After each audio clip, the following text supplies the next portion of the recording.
Yes. Okay, so we're recording the call for those who aren't with us today, but today's call is really to keep the momentum going on the learning and to give us the opportunity to appreciate how much the learning is being applied in practice. That's what it's all about. It's not academic learning.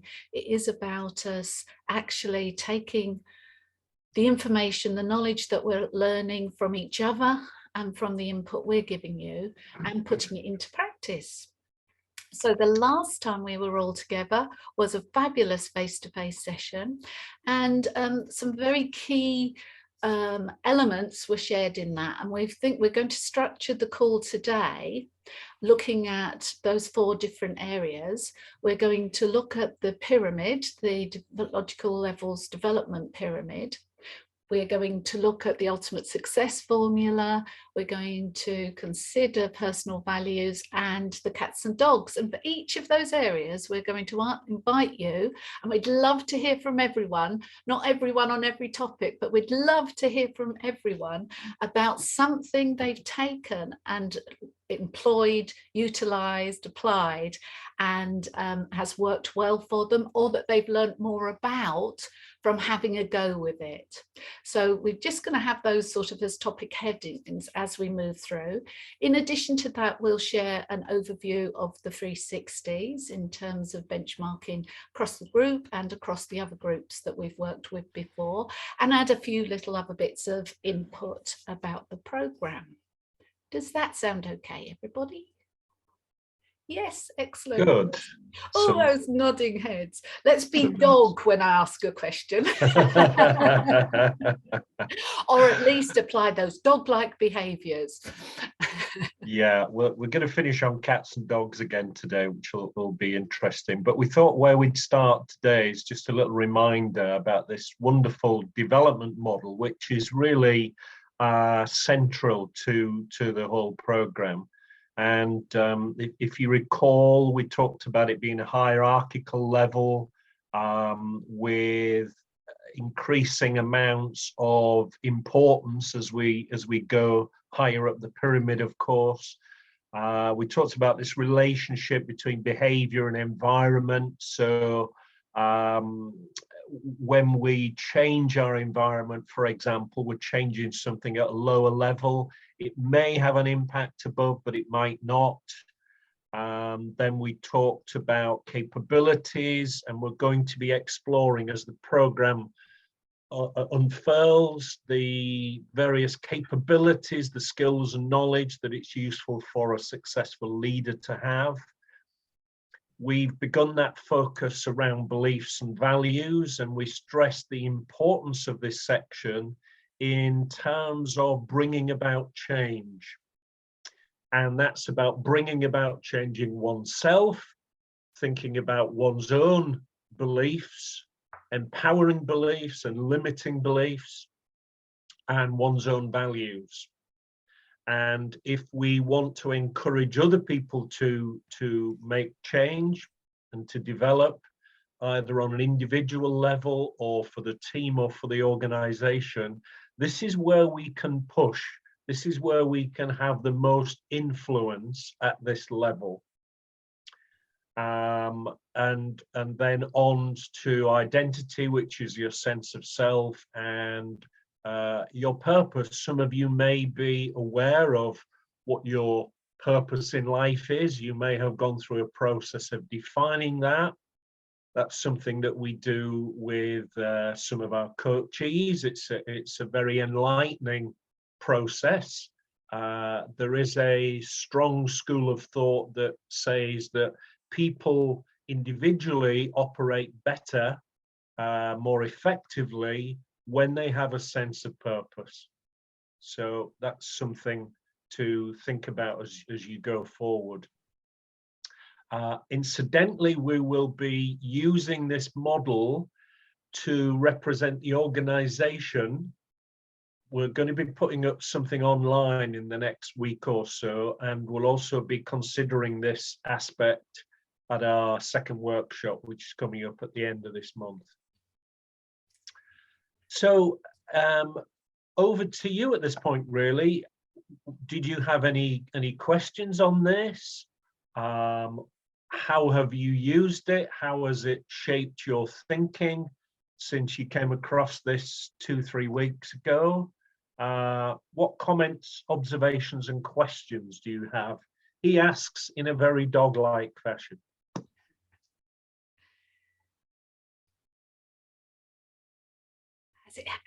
Has it not had any impact at all? Have you remembered it? Have you thought, oh, that's a behaviour? Wonder what's driving that behaviour? Yeah, Sonia. I'm happy to. Oh, Dave and Sonia. Sorry, Sonia. Go on. No, it's all right, Dave. You go. I'll go after you. Okay. Yeah, so I think the one time it's been quite probably relevant for me is we've been reviewing expenses policy at work, which is a brilliant fun. Always open to a bit of debate. And it's just really interesting thing how people can have some quite strong opinionated views on it, and a lot of it, it's kind of understanding where that comes from, because for some people it will be that real idea about fairness, and for others it would have been a lot more driven by sort of some of the environment they've been in, so it would be like, well, that's always what it's been like for me. So trying to get through some of the quite emotional responses sometimes from an expense policy to sort of, it's helped to be able to sort of look to understand that and sort of get to a logical, rational point. So it's been quite useful to sort of bear in mind when thinking about that. Yeah, and Dave, it's interesting that you mentioned emotions there, and these are the things, these beliefs and values that actually steer our emotions. Yeah. So, you know, when we notice something that is going against our values, for example, you know, we feel it, we physically feel it. And equally, when we see something which is attracting our values, which is something that's important to us, you know, we also get a strong positive feeling. So you know, that's why people sometimes will dig their heels in on certain things, or you know, get slightly angry or irritated or whatever. It's because they've felt something at this level. Yeah, thanks for sharing that, Dave. Cool. Sonia. Hi. I'm conscious I've been a little bit on catch up, but I'm almost there. So I find this really useful because in my organisation, I mean, I'm in sort of month 3 of being a CEO, and my first CEO role, as I think I mentioned on the last call with people. So it's and quite a complex setup in the organisation. So I feel like I'm doing a lot of mediating currently, to try and bring people together, trading subsidiary, existing team, very strong trustee representation as well. And what kind of stood out for me on this, the beliefs and values, is really interesting, because I think I can see there are emotions being stirred up as we're going through this kind of, is it storming, forming and norming? Quite an old terminology that I've been used in the past. But the behavioural flexibility, and include myself in this. So not changing who you are, but being flexible in terms of other people. Beautifully put. Yeah, thank you. So really useful, thank you. Excellent. Excellent. Matt. Oh yeah. So this came at a really useful time, that workshop, because as a service and organisation, we was going through a big values exercise and drawing together everyone's opinions in how we did that, which is actually culminating in an event in Parliament tomorrow, where we're changing from Debt-Free London to Debt-Free Advice as we go national, and kind of launching our new values alongside that. So kind of using bits of this to guide the team. We've kind of co-created what our new values and beliefs are into a new identity. So actually came at just the right time for us to do all that together. Brilliant. Excellent. I'm wishing you all the best then in that launch. Fabulous. That's quite an expansion. Thanks. Wow. Well done. Excellent. I'm moving on swiftly because of time, and it's lovely to hear from you rather than just Kevin and I. So Charlotte, what would you like to share with us? So we're undergoing quite a lot of transformation at the moment, and we're really trying to embrace agile, and not everyone agrees that we should be working in certain ways. We're kind of experimenting with Scrum methodology, etc., and that's a lot for a lot of people, and there's quite there's different pockets around the organization of positivity and negativity. And so what I've been trying to do is actually, rather than think about the nuts and bolts of how you work in an agile way, connect it back to the values of agile. So being really customer focused, being really flexible and adaptable to change, and just getting stuff done. Because I don't think anyone in the organization can argue with the fact that they're really positive values and they will drive us forward as an organization. So whether or not it's that, so yeah, I'm basically trying to connect their values with the values of that new world, rather than the actual nuts and bolts of how it works in practice.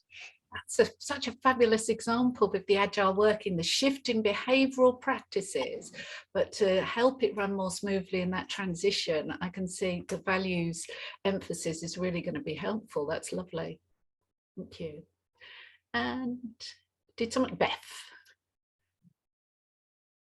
I was just going to say, one of the things that I found really useful more in my work kind of externally on partnership boards and committees and things is having that diagram, which you just had in mind, has been really helpful, because I think I've noticed that often people link their behaviours directly to their identity, and they use them as a representation of who they are and what their values are.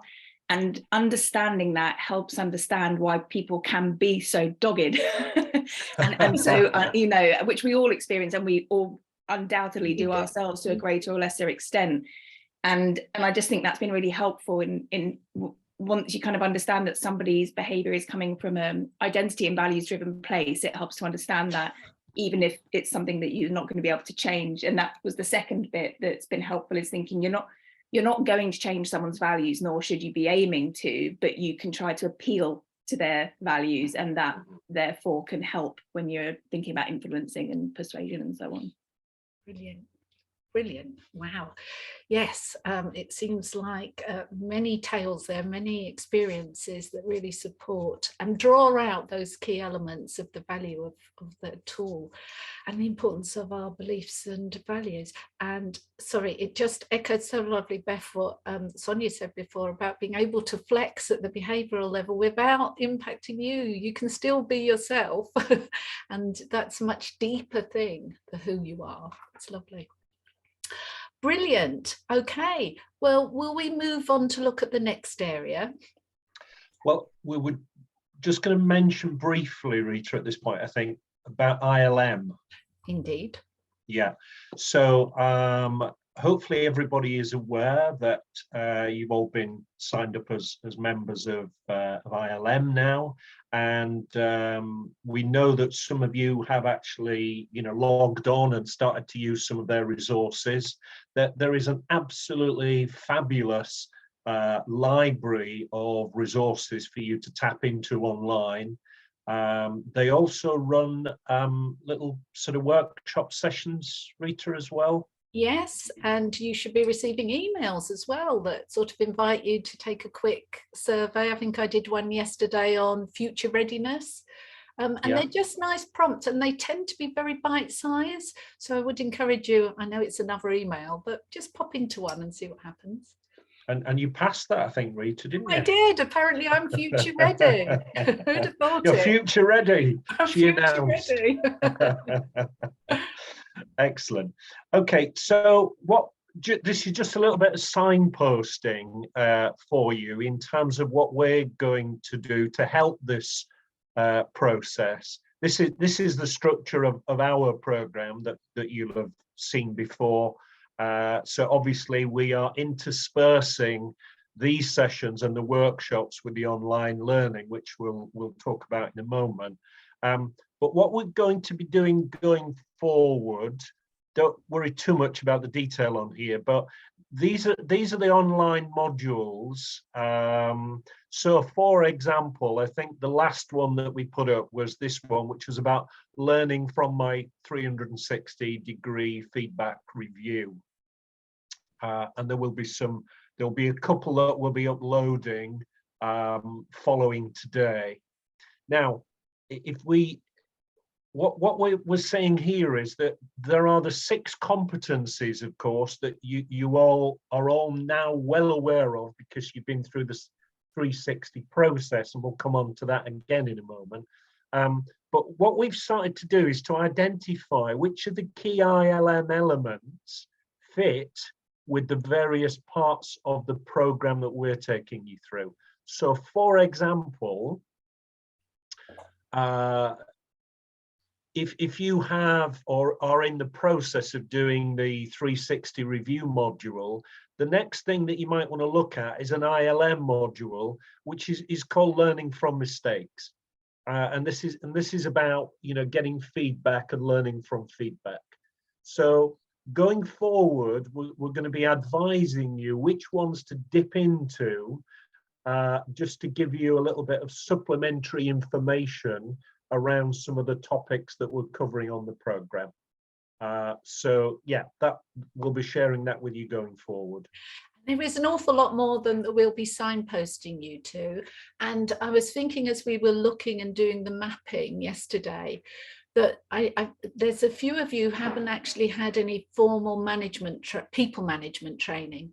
And there is quite a bulk in there about the tactical aspects. You know, it's not what we cover on our program, but in terms of the managing and the HR policies and things related to that, they're in there as well. We won't be signposting you to that because we're talking about the leadership and what's happening there, but there is other resources for you to go through. If mentoring and coaching, well, we're mentioning coaching, but there was a mentoring module. Was the one on planning and prioritization and time management, planning, time prioritization, so quite tactical, running meetings, so very sort of more tactical, behavioral almost type modules, and they all bite size, and from our experience, I haven't done them all, but those we've dipped into, very user friendly and helpful. Did we want to just mention briefly the online at this point? Yeah, we can do.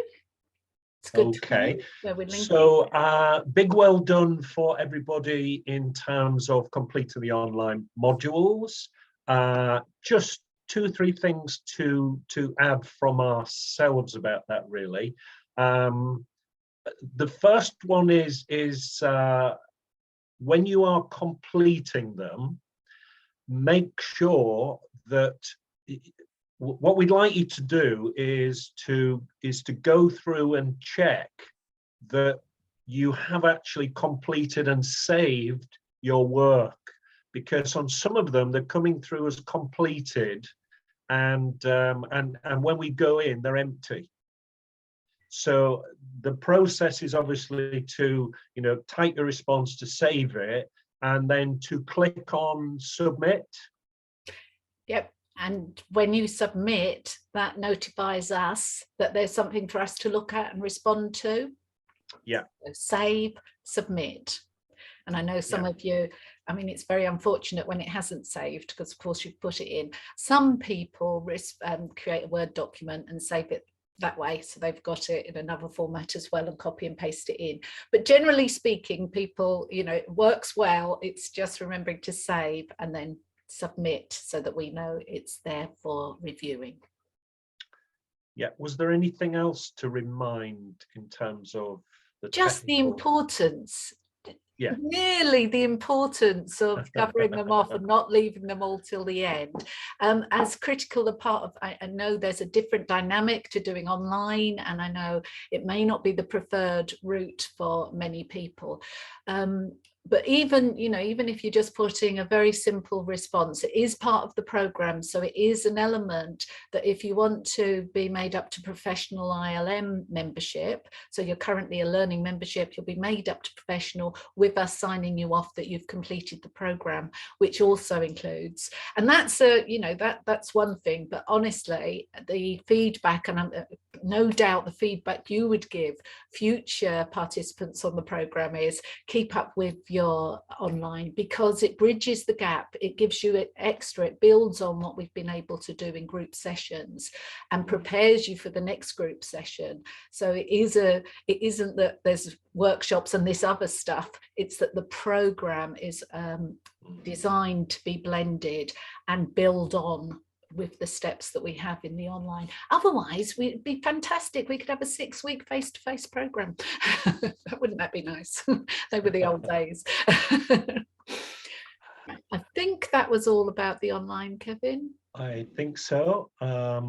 So let's move on to our second key area that we looked at last time, which was, we talked about the success, and we shared this fabulous model with you, the ultimate success formula: know your outcome, know your reasons, take massive action, know what you are getting. That's the monitoring, the checking back.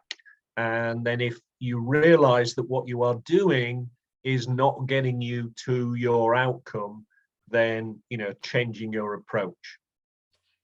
So now it's, oh, were you going to mention those 2 other elements? Yeah, so we also emphasize that the importance of these 2 skill sets, really. One is the ability to manage your own state, so to be calm and confident when you need to be, to, you know, come across as being approachable and engaged when you need to be. And the other skill set is the ability to build rapport with other people. It's something that we do a lot of. We're not doing so much of that on this particular program, but we would invite you to do what you can to build up your resources in these 2 areas. And if you want any indicators, if you want any help from us in these particular areas, then give us a shout and we can provide some support. And of course, we're practicing that rapport all the time with each other in the group. And I've seen great evidence of it in practice. So it's going to be over to you now. Has anyone, would anyone like to share how they've utilised, what it's reminded you to do? One element, is there one step that you think, I've been missing that out, what I'm doing is reviewing more, I'm opening meetings by saying what's our outcome here, what it's all about. I've utilised it in my PDP planning. Over to you. Sonia, thank you. Yeah, I'm just going to say I haven't utilised it yet, but when I saw it, I could really relate to it, and I really liked it in terms of a structure.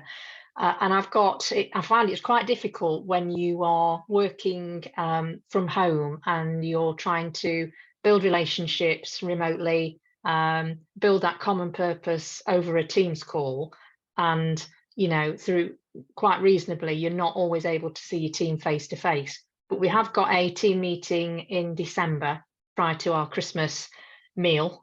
And it's 2 hours, but I really want to make the best use of that time. So my intention is to actually utilise this formula as a focus for that meeting, and almost like a kind of not look back, you know, look back in a good way, look forward, but kind of really refocus people on where we are, and then help to put some structure behind those conversations while we've got that real quality face-to-face time.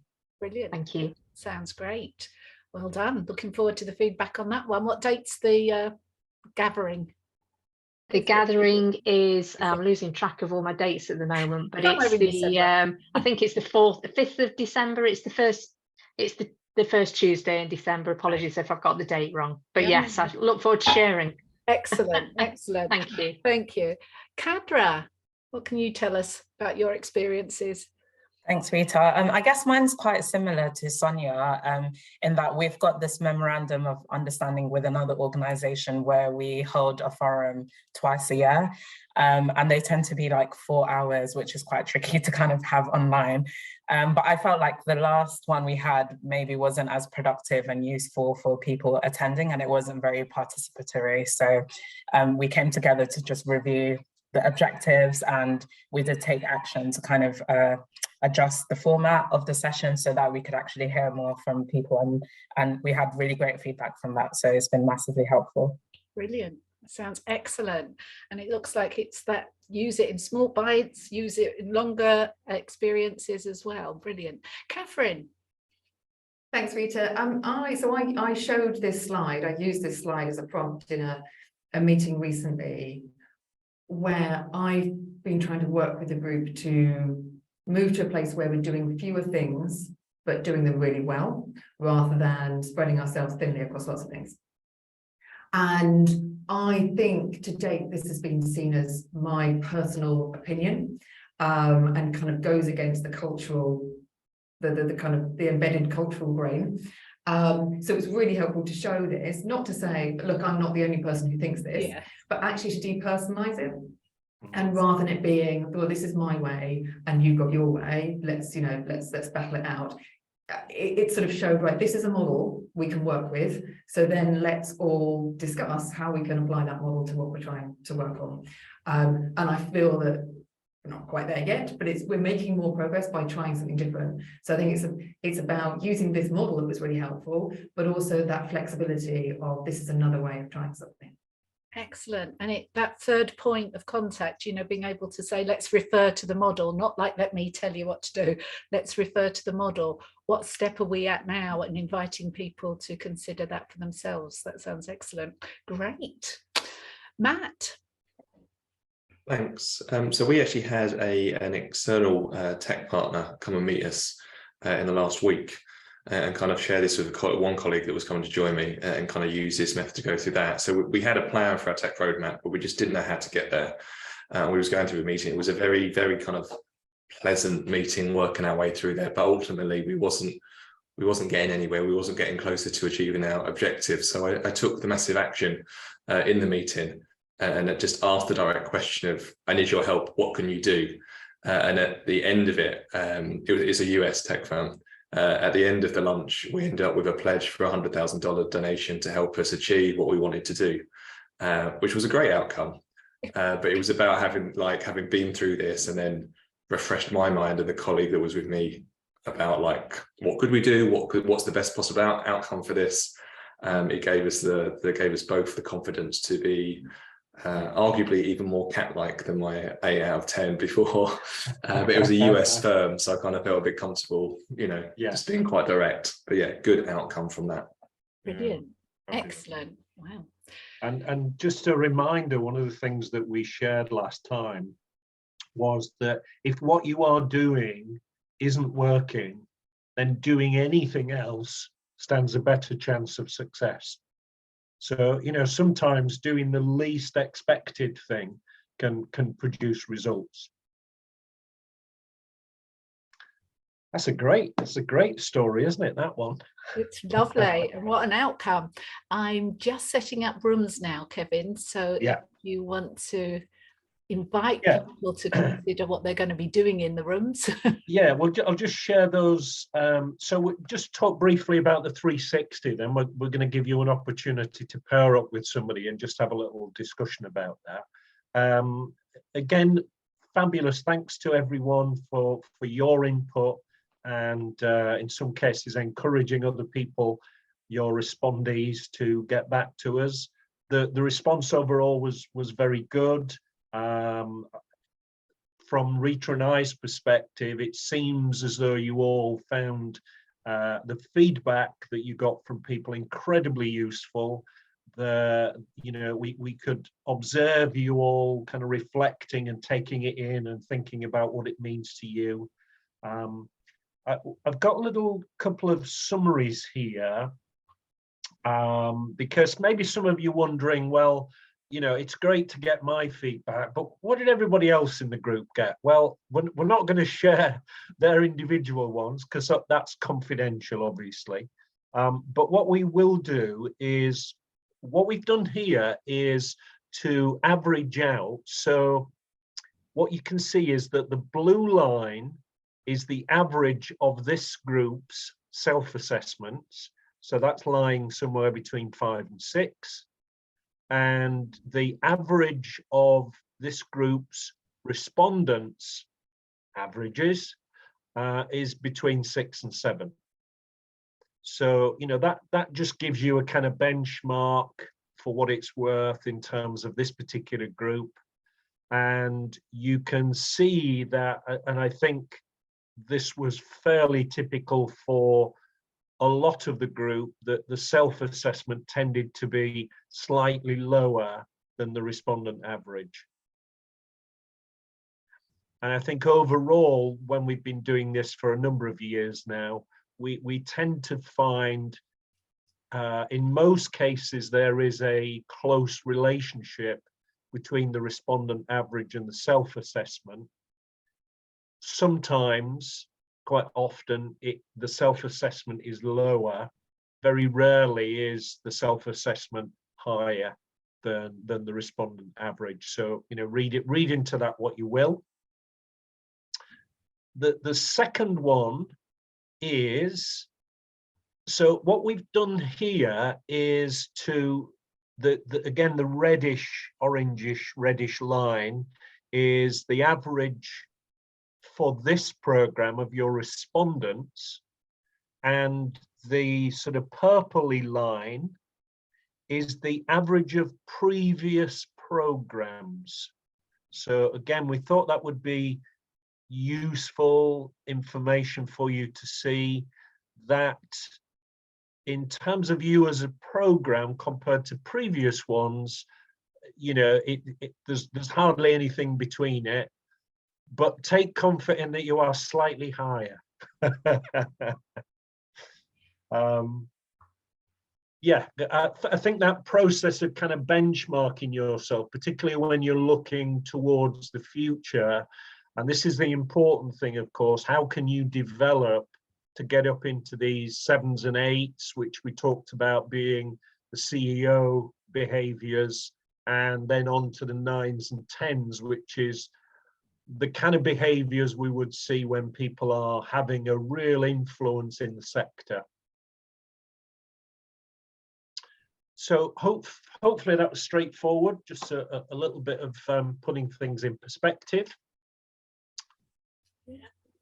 Excellent. So we thought we'd, if you've got no questions about that, we'll be popping those 2 slides in a module, just so you've got them for future for further reference.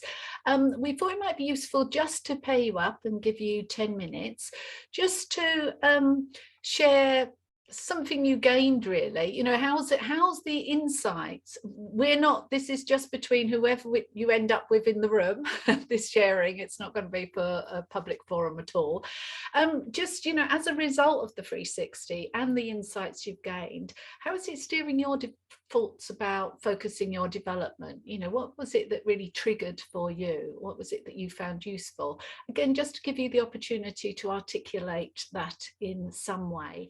So we're just going to give you 10 minutes. We've paired you up randomly, and there will be a 3 as well, if my maths is correct.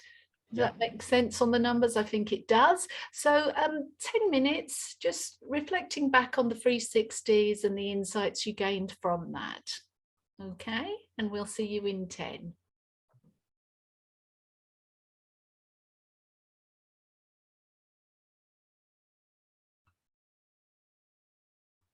And I'll pause the recording.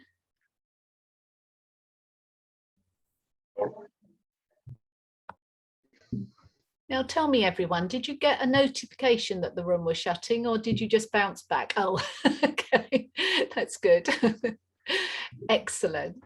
So trust that was useful, just having a little chat, if nothing else, having time to chat to each other.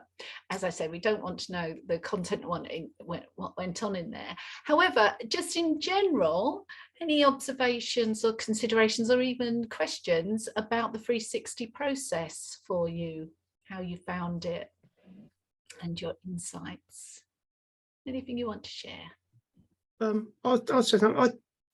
I thought it was a very good exercise. It was definitely good to find out, to know what you don't know about yourself, and I've definitely kind of took a lot from it, and started to look at how I behaved or how I managed certain situations, and you know, and changed, as I said, and changed my approach to things. So it's definitely something that you know, I've taken on a lot of other things, and there's things that some of the my team that report to me might not necessarily know what my role involves fully. So that's something else I've taken away. And I've also asked for the whole team to kind of give me feedback when they feel they want to. I've got a small team, so which is kind of I was a little bit scared about doing that, but that's been quite positive. So I've had, you know, a couple of staff, one the other day came up and just sort of gave a bit of feedback about the situation and wanted to talk through how it was sort of managed and dealt with. So I think it's been very, very positive. Brilliant. It almost it sounded, Gareth, it almost gave you the license to ask for more and the confidence to ask for the feedback. Yeah. I mean, I think, you know, it kind of could have opened the floodgates, because there was that sort of concern that I might have found out I was really, really bad at my job. But no, I think it's good. And I think staff are feeling more confident to come, okay, well, you know, and it can only, as I've said, it can only improve how, you know, I come across as a person, or how I'm perceived, or how I manage certain situations. But it's definitely helped me in terms of stepping back a little bit before, making sure I've got information, and stuff like that. So lovely. Well done. Courageous acts. Well done. Well done. I think, Gareth, the other thing that it will do is to encourage that climate of openness and trust across the team. And maybe give other people the confidence to do the same when they see you, you know, modeling that, really. So well done. Excellent. And Debbie, what would you like to share? Sorry, just unmuting myself. So it was just something that at the end of our session, Beth asked that I thought might be useful to share. Is that I've shared my feedback with 2 of the people that were that added to it. It's worth saying that I found the whole thing on a whole very beneficial. However, there were certain things in there that I was uncomfortable with. And it was really interesting when I shared it with my chief exec, because he actually said, I don't see that as a negative. That is what makes you good at your job. That's why, that's one of the things that I would mark you most strongest on. And I think that this is because I have to be very driven, I have to be very results focused, and I have to constantly adapt how I do things and be flexible. However, to some people within the organisation who perhaps I'm not explaining the full process, my aims, what I'm trying to achieve, see that as quite unsettling and a little bit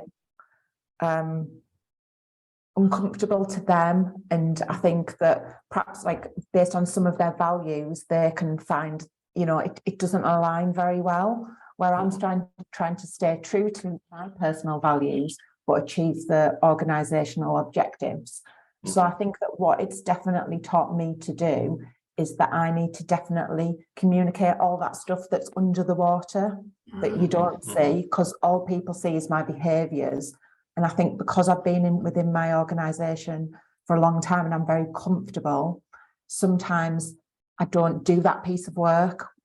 And that's something that I need to do more of. So I need to kind of step back, explain my purpose, explain what the objectives are, do that PR internally, really, not with the people that I line manage on my direct manager, with kind of my peers across the organisation. Very useful insights there, Debbie, and the way you've taken them on board is very powerful too.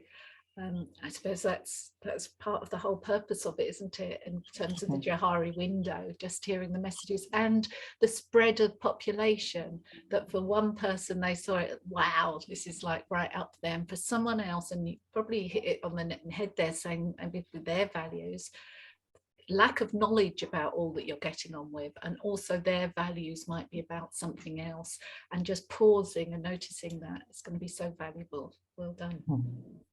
This idea of different perspectives is something that we'll be exploring in more detail at the second workshop, incidentally. Yeah, we'll be giving you some more insights into how people think, how people's mind works, the different patterns that we actually run, the different filters that we have on the world. It's fascinating when you get into it. Fabulous. So when we move on to the next area, which was about values, and we were talking just there about how powerful they are in driving someone, in driving their opinions, in driving their behaviours. And you'll recall that you started on the programme eliciting each other's values in relation to your role or your leadership role, and hopefully develop them through wondering, this word that I used about respect or fairness, what does it actually look like? On the evidence criteria, we were encouraging you to drill down. So instead of having this word that means something to you, but if you're to articulate it to others and live and breathe it in the way that others see that shining through you, it's incredibly useful to be very specific about what you see, what you hear, what you will feel when that is at its best the way you want it to be. That's quite a different way of looking at things for many people. And that specificality, is that a real word? Being very specific about what you'll literally about what you'll see. So you're using your mind's eye.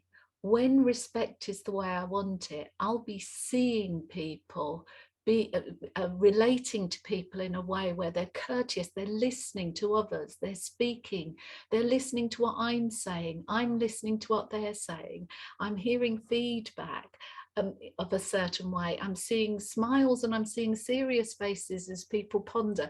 You're talking about those sort of specifics. So I'm trusting that you have had a go with that. And we're inviting you just in general, I mean, the whole topic of values, how important they are, that's the topic.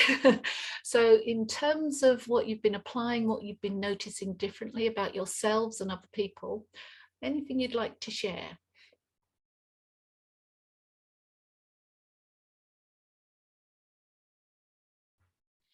Just a show of hands, how many have done the evidence criteria and that rating so far?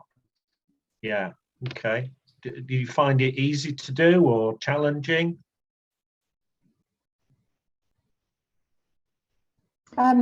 So I did it, and I feel like it's something that, yeah, like you say, you just say these values, don't you? That's important to me. But I definitely, you know, did the whole closing my eyes, thinking about what it looked like when that was a reality. And I found that like a bit of a game changer, if I'm honest, because I think that some of the things that I placed very high importance on are actually things that I'm being effective with, but what I'm not doing is I'm not giving myself time to reflect on them. And how can I make sure, because when things are quite difficult tangibly, it's how do you know that you're doing a good job with those? So it's about thinking about, for me to get job satisfaction or life satisfaction, what do I need to do to kind of do a temperature check of, am I being effective with that? And, you know, the scoring, I haven't scored yet. So what I've done is I've wrote the values and then what they look like when they're effective. And then I was just going to give it a bit of time before then I did the scores when I'm more conscious about them. Yeah, yeah. Well done. That's a very, very powerful tool to have, the rating when you do it, and benchmarking 3 months time, 6 months time. And something else you hinted at there, Debbie, maybe when you are feeling, when any of us are feeling a bit off sorts, unaligned, incongruent, frustrated, annoyed, sometimes just referring to your 6 values and noticing which one of those is being transgressed, which one of them isn't in balance, can then allow you to focus your attention somewhere that's going to make the greatest difference for you. Because we do feel it when it's not working for us, like Kevin mentioned earlier. It's an emotive, it's a physical response sometimes. And we're so busy, sometimes we don't pause to think, what is it that's actually causing me to be snappy or irritated? And just having perhaps those values written down, just like an organisation sticks them on a wall, what about having them on your purse or on the laptop, or you're opening up in the morning? How well am I going to achieve all these today? Who knows? Moving on to Dave. Yeah, I think the main thing for me is I did find it really, really hard. And it surprised me a little bit. not so much what it looked like, but actually defining the values in the first place. And we've done a fair bit of work with values, team-wide and organisation-wide at the moment, and that all makes sense to me. But linking it to my own perspective, I found that really hard to identify. So it was useful just to try and look at it from a different perspective. And I think that what you were just talking about there, Rita, around using it to sort of make sense of a little bit when you do feel that emotional response. But I'd never really tried to connect a lot of my thoughts and things to values, which it seems quite natural to do in groups and organisations, but as an individual, I probably tend to be more responsive to what's going on and not really put that into words. So that was quite an interesting exercise, but really challenging for me. That's so interesting, isn't it? That and of course our values are so they're unconsciously held and held deep. They are driving everything we're doing, whether we can articulate them or not. The process of bringing them out, especially as a leader, because you're wanting to be able to share those, you're wanting to bring your authenticity out in a way that other people can appreciate. But that's such an interesting challenge to bring it to your conscious awareness. And once you've started on that road, Dave, I think they'll become much more easy to notice and everything. So well done for keeping at it. And then you'll notice how they align and where, if there is any discourse between those and the organisation as well. And you'll shine through as an authentic person, I believe. The other thing we were going to, Beth, did you want to speak? I know you had your hand up earlier, or was it something specific? I was going to say something really similar to Dave, so I don't want to kind of repeat what he said, but I think just likewise, I found it quite a challenging process to not necessarily just think about my own values, but to think about my values and the interaction between organisational values, and then a third set, which I haven't really thought through yet, so forgive me, but we have so much interaction with external stakeholders that I've also been thinking about kind of place and cultural values that are held somewhere else as well. And so how those three things interact all the time, and then just trying to kind of think about and understand what, if any, influence as leaders we have over that, because there's a limit, right, to the influence that we can have. But then understanding what you just said, how if our values are not being satisfied in situations and contexts in which we have little influence over, how to manage that. So they're just some of the things that have kind of been on my mind since going through the piece of work. And previously I thought I had a reasonably well kind of established understanding of values from a personal sense, but it's this interaction that's really been helpful to start thinking about. Excellent. That makes sense. And again, I think starting from the top, when we were talking about the ultimate success, when we're just having some sort of process, having some way of thinking, some way of articulating it. And we will again in the next workshop, when we're talking about the strategic development and using the pyramid model, of course, values come into play an awful lot there. We'll also be sharing with you approaches where you can use something similar that what we've invited you to do for you individually here. How can we use that in our strategic development for the organisation as well? So we'll share a mechanism we use very successfully in doing that as well for you. So thank you. Okay, I think, looking at the time, we will move on. Are we happy to move on to talk about the approachability and credibility and the fun exercise that Sonia wasn't part of? Not in person, but I know you caught up with someone, so you probably heard that we were making noises in the room and standing up and doing all sorts of games. So cats and dogs tends to be one that people grasp easily and recall, just because it is very semantic in the way we do it. But I'm trusting that you've just noticed how relevant the learning was for yourself and what you've noticed other people doing, and that you've been able to utilize it perhaps in more consciously determining, is this something I want to come across, because we're talking about other people's perception, do I want to be perceived more approachable in this bit or more credible? And perhaps taking that pause to wonder if you're doing a proposal or in a team meeting when something's happening and you want to change the dynamic, that you're consciously wondering if your behavior, your stance can make a difference, a useful difference there, and influence the situation. So has anyone given... I was just going to say, Rita, we've already heard some fabulous feedback from individuals in the group, how they put it into practice straight away. And I think that's the beauty of this model. You know, it's easy to learn. It takes a little bit of practice, perhaps. It takes maybe a little bit of experimentation to find your own particular version of it. But once you start to use it, the results can be really dramatic, and it's great to hear that some of you have already put it to good use.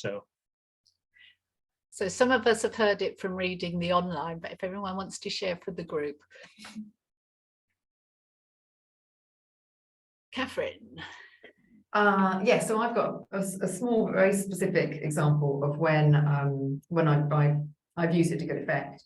And I had a one-to-one meeting with somebody more senior than me, and it was very difficult to draw the meeting to a close, and I needed to draw it to a close, and I felt we weren't getting much further, but I wanted, I guess, to get a little bit of power back.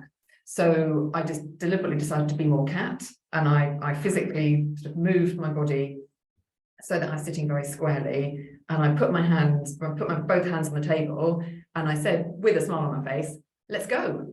As in, you know, we've finished the meeting, let's leave here now. And it worked really well. And it was, you know, it felt like a bit of a risk in a way to do that.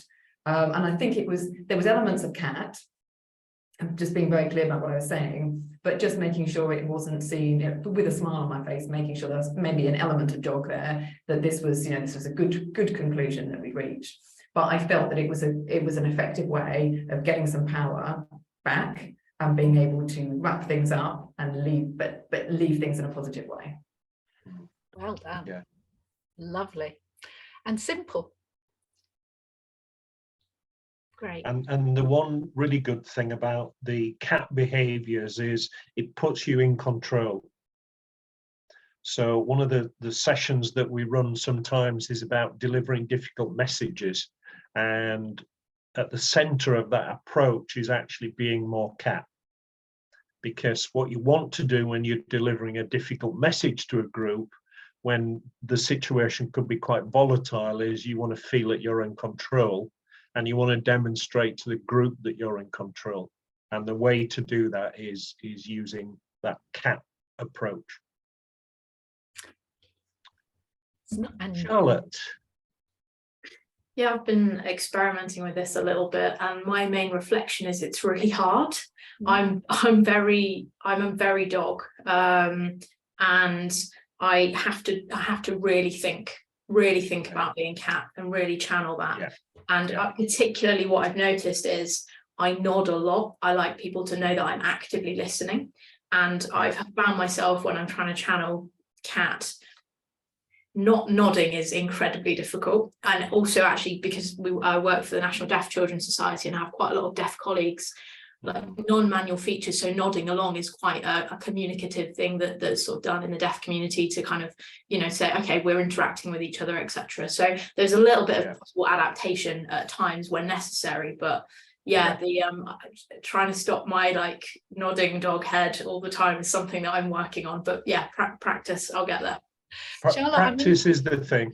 Yeah, and Charlotte, I'm quite intrigued because as you were speaking there, I was glancing at the whole screen, and of course we're nodding. And I think I was wondering if it was in Zoom meetings or was it in real face-to-face that you're experimenting, or both? It's mainly Zoom meetings, but I've got some face-to-face coming up over the next 2 weeks. I'm guessing overall, the Zoom way of active listening requires the nodding head, perhaps more so than you would in face-to-face. and yet there's a way of nodding that's more cat perhaps than dog. I don't know, but I was just looking at us all nodding to say, yeah, I hear what you're saying, Charlotte. The active listening is incredibly important, I think, on Zoom. So it's going to be a nice fine balance you're going to find, but keep going, that's good. and Charlotte, the other thing to remember is that transference of a conscious process, which is what we shared with you, into the unconscious. The way that happens is through repetition and practice. As a little aside, I play a lot of tennis, and I decided at some point a few weeks ago that I needed to develop a particular style of play that was unnatural to me. And I'm working on a one-to-one basis with a coach. And what's fabulous is he's the one who breaks the process down into its component parts, which, you know, I couldn't do, because for me it's an unconscious thing. So my challenge now is to transfer those conscious elements into the unconscious by repetition, and it is a challenge, but it's what I'm absolutely going to stick with, because I'm beginning to feel as though it's making a difference. And I think once you get to that tipping point, then you're encouraged to continue, really. So stick with it. No, I will, absolutely will. Thanks. Christine. Hello.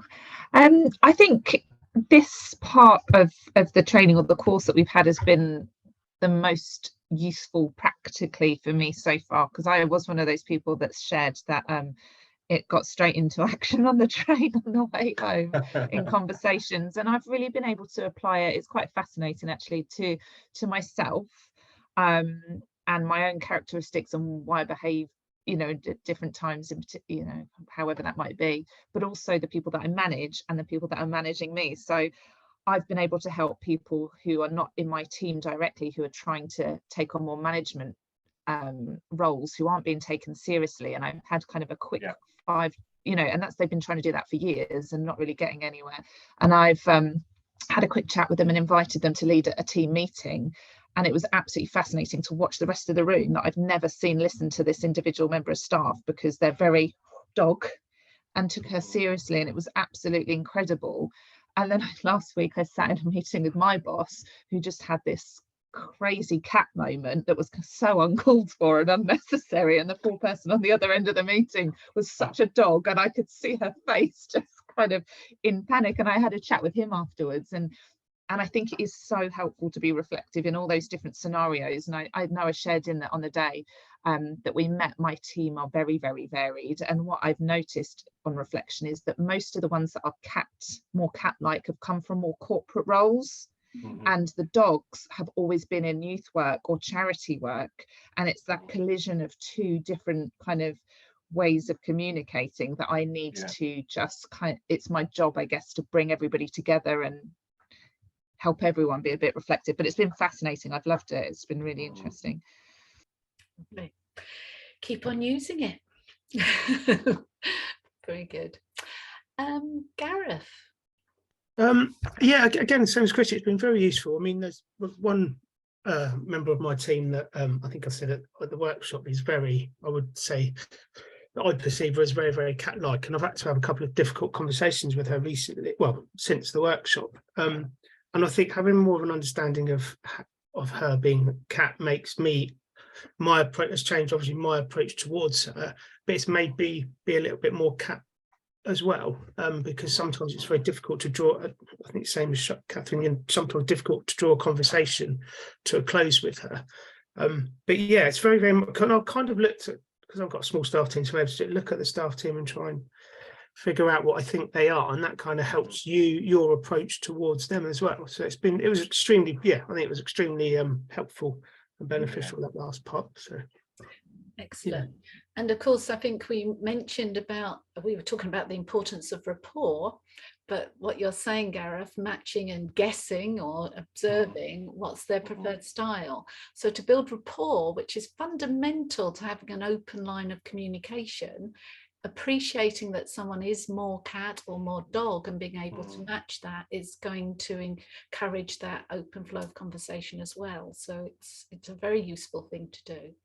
And I think we suggested that if you're unaware of what people are, perhaps start on the more conservative side of cat to get your credibility and then move into dog afterwards.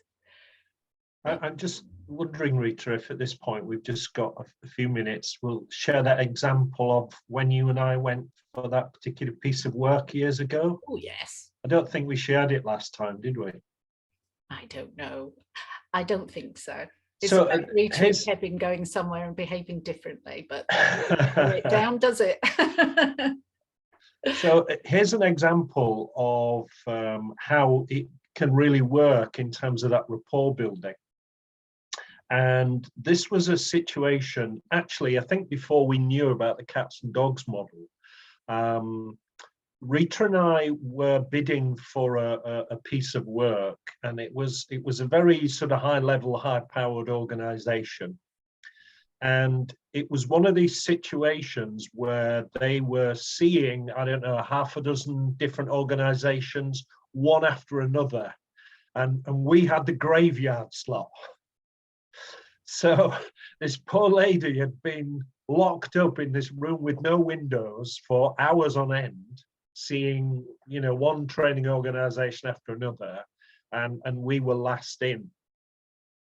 And Rita, I think, was kind of leading off, and as I recall, was being very dog, because we were getting nothing back from this person.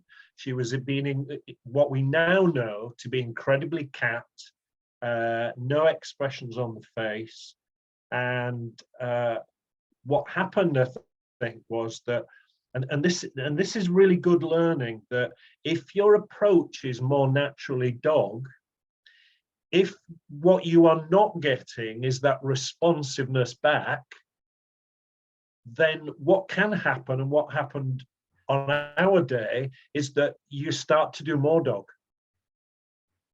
So it's like, you know, I'm not getting anything back here. Instinctively, I need to work harder. I need to be more dog. And as I say, this was before we knew about this model. So in Rita sort of leading this pitch, I could see her unconsciously becoming more and more dog. And that had the opposite effect to this person who was being turned off by this. And I remember getting a little bit angry about this, because I was thinking, you know, I can see Rita working her socks off here, and this person's being, you know, quite arrogant, really, just not giving anything back. And I started to be very, very cat-like instinctively in my approach back to this person. And amazingly, that seemed to then start to work. So, you know, the message is, and we talked about this last time, the way to build rapport is to match. So if you are wanting to build rapport with a cat, then you adopt a cat approach, and that will then start to build rapport. And gradually, I think both Rita and I cottoned on to this, and we started to then be a little bit more productive in this meeting. And then later, when we discovered cats and dogs, we kind of figured out what had happened in the dynamics of that meeting. So, very good. Yeah. Catherine. Kevin, can you say a bit more about what that looked like specifically when you became more cat? What did you do or say that was very different? So I think, as I say, I became quite irritated by this person, and I thought, well, if you're not going to be showing us the sort of common courtesy of what I thought rapport was, then I'm going to be like that with you. So I became quite curt, I think, My answers were quite short. I certainly wasn't looking to build relationship in that approachable way. So, you know, so I think there was a lack of eye contact. I probably wasn't smiling, but I think it was more in the very short, sharp responses that seemed to make a difference, really. Yeah, I'm trying to recall, Kevin, how you might have interjected to build that, in what language you might have said, but you know, it could have been something just like, you know, what do you want? Yeah, being quite direct back with them, I think. Yes. Yeah. This yeah, is what we've got. You may be spot. interested, you might not, and move on. And then, you know, that person would start to respond. So it was no longer wanting to win her. It was coming across that, well, actually you were losing interest and she was getting quite intrigued to regain your interest as well. So the way the conversation went, whereas I was giving it all, Kevin was holding back a bit. But intrigued. The cat intrigue, I think, was working for her as well. And I think what I would do now as well, having known this model for some years, would be to focus more on that intrigue. So to give them a little bit of information that would kind of tease them, but not give them the whole picture, which is what we tend to do as dog. You know, we want to tell them the whole story, etc., but just kind of pulling back from that. And just creating that little bit of intrigue. Does that help, Catherine? Yeah, it really helps. I think one of the things I found really helpful about going through this in the in-person session was being able to try it out, because there were very specific things I could copy or I could try, I could tap into. So actually hearing the specifics of it makes it something that I can then tuck away for later and you know, roll it out when I need to. So thank you. Yeah. And Catherine, I suggest, and I'm sure you're doing it already, but if you do view television or movies or anything, or the news, just notice what's going on between interviewer, interviewee. I know there's quite prescriptive roles that are played these days, but you'll still start to notice, look, that person sat up, or that person's relaxed, or whatever's happening there, you'll notice. Debbie, you wanted to share something or inquire? Well, more just to say, really, as someone who is very dog-like, that it completely resonates, because I've found myself in meetings like that where you're getting nothing back and you're thinking they're not understanding my communication, or it could come, they're rude. I need to get them to like me even more. And then you do become more and more dog. And then the result, what I've experienced, is you walk out of the meeting and you think, is there something on my head? Is there something on my face? Like what? Then that self-doubt starts to come in. And I think that it's been very powerful for me to, it would come as no surprise that I have tried to become a little bit more cat, but I can't be extremely cat, because I'm not authentic to myself. But it's the tiny gestures, perhaps when I'm in one-to-ones with people and I'm trying to get across the most important, or slowing my voice down and this type of thing. So I'm making tweaks. I'm yet to kind of really test it out on a bigger scale. If you see what I mean. Your inner cat.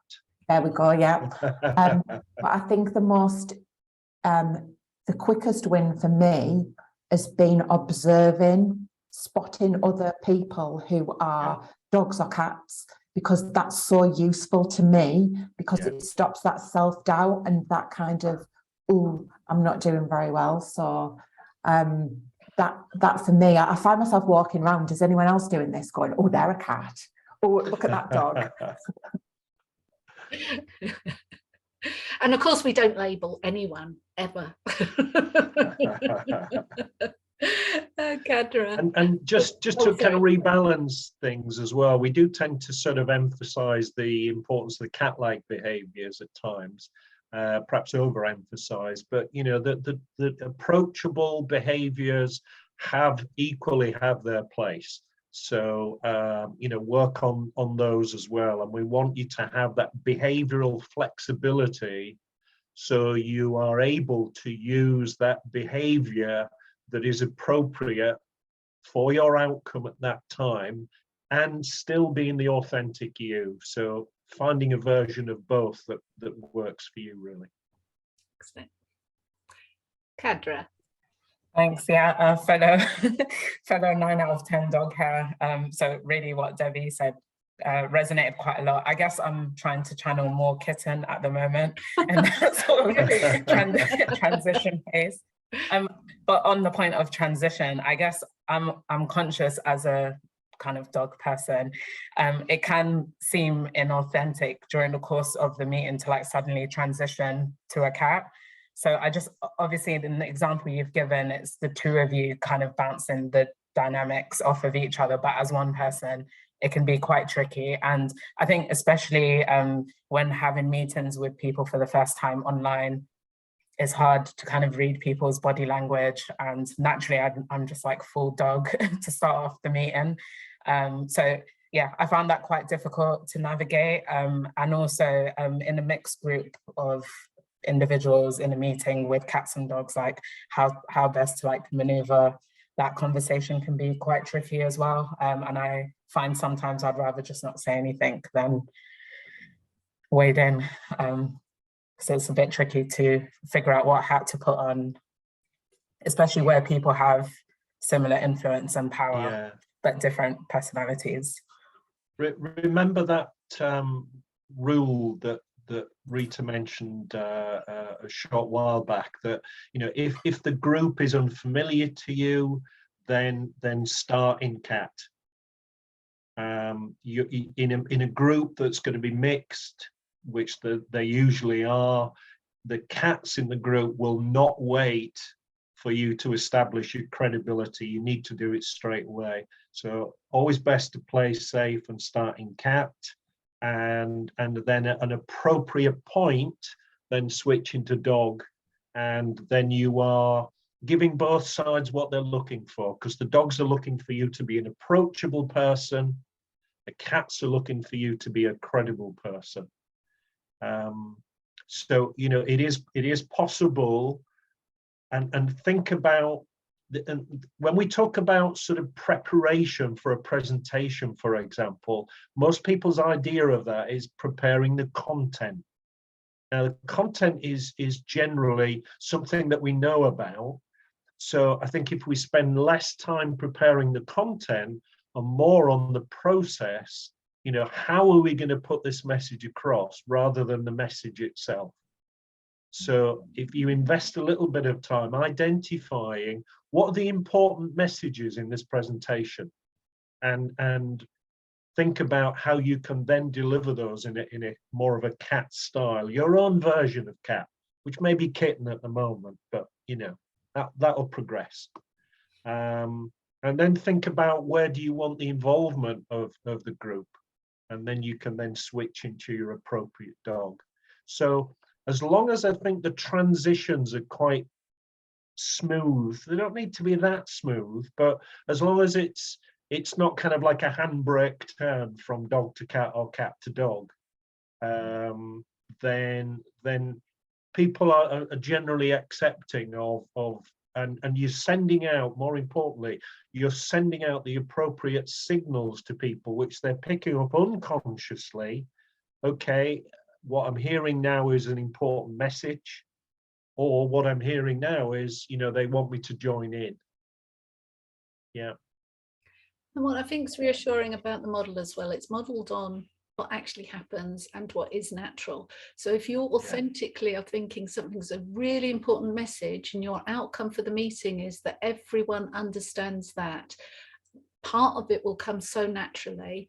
We're adding the conscious awareness to it, but when you've got that and about these things, it will come naturally. And when you get the response, the other thing, you're silent, sitting back, is portraying perhaps would be perceived as more cat than dog. You know, you said, so sometimes I don't say anything. Well, if that's sitting back still and noticing what's going on, that in itself is a bit of your kitten growing into a cat, perhaps. That might be part of it, that you're not going with your passion and your voice isn't speaking before you've thought it through. That may be part of a cat-like style too. Can I just add one final thing in, just in response to what Debbie, which was a great example. Thanks for sharing that, Debbie. You know, if you are more dog-like in your approach and you are faced with a room full of cats or some cats and they're not giving you much back, that may be okay, because that's how cats listen. So kind of reassure your inner dog that, you know, they may be paying full attention, they may be hanging on your every word and processing it, but they just ain't showing it.